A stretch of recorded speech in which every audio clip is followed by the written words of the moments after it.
इस बार सावन का महीना बड़ा ही खास रहने वाला है, क्योंकि सावन की शुरुआत सोमवार के दिन तथा सर्वार्थ सिद्धि योग में होगी।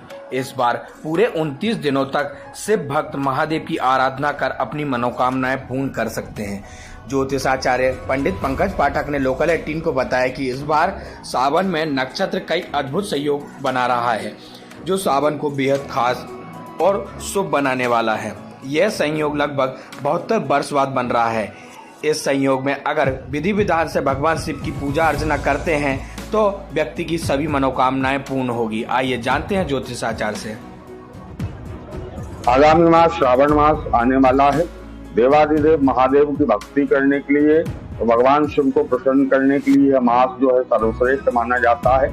वैसे ही भगवान भोलेनाथ की यदि हम भक्ति करते हैं, उनका पूजन करते हैं तो हमारी समस्त मनोकामनाएं पूर्ण होती हैं। संसार का ऐसा कोई सा सुख नहीं है जो भगवान शंकर की पूजन करने से हमको प्राप्त नहीं हो सकता।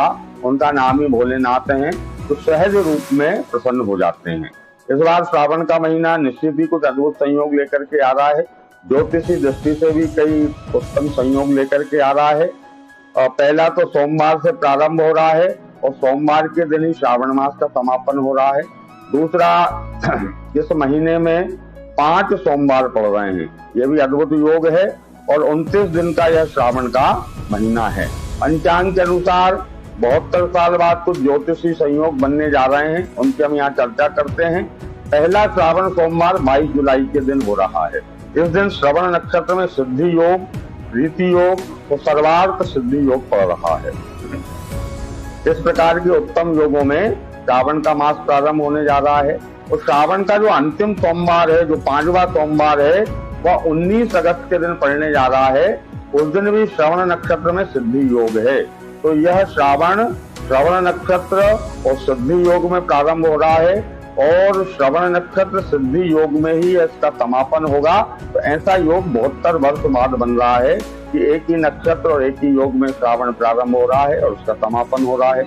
इसके साथ ही सिद्धि योग तो है ही, आयुष्मान योग का भी निर्माण हो रहा है। श्रावण मास में हमको भगवान भोलेनाथ की भक्ति करना चाहिए।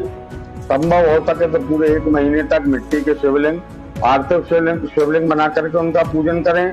पार्थिव शिवलिंग ना बना सकें तो नर्मदेश्वर जो शिवलिंग रहता है उसका पूजन करें, या स्फटिक के शिवलिंग का हमको पूजन करना चाहिए।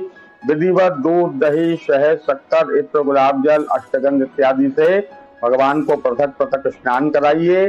स्नान कराने के बाद उनका रुद्र पाठ के द्वारा किसी ब्राह्मण के संयोग से अभिषेक करें। फिर भगवान को फूल, माला, दूबा, बिलपत्र, अकाव, धतूरा, शमी पत्र, भांग इत्यादि भगवान को समर्पित करना चाहिए। इस प्रकार विधिवत भगवान का पूजन करने के बाद भगवान की जो विभिन्न स्तुतियां कही गई हैं, लिंगाष्टक है, रुद्राष्टक है, शिव तांडव कहा गया है, शिवाष्टक कहा गया है, इन स्तुतियों से भगवान को हम प्रसन्न कर सकते हैं। महामृत्युंजय का जप और जो महामंत्र कहा गया है ओम नमः शिवाय, इस महामंत्र का यदि अभी श्रावण के महीने में जप करते हैं तो निश्चित ही हमारे जीवन में सुख, शांति, समृद्धि की प्राप्ति होती है। भोलेनाथ प्रसन्न होंगे और आपकी सभी मनोकामनाओं को पूर्ण करेंगे।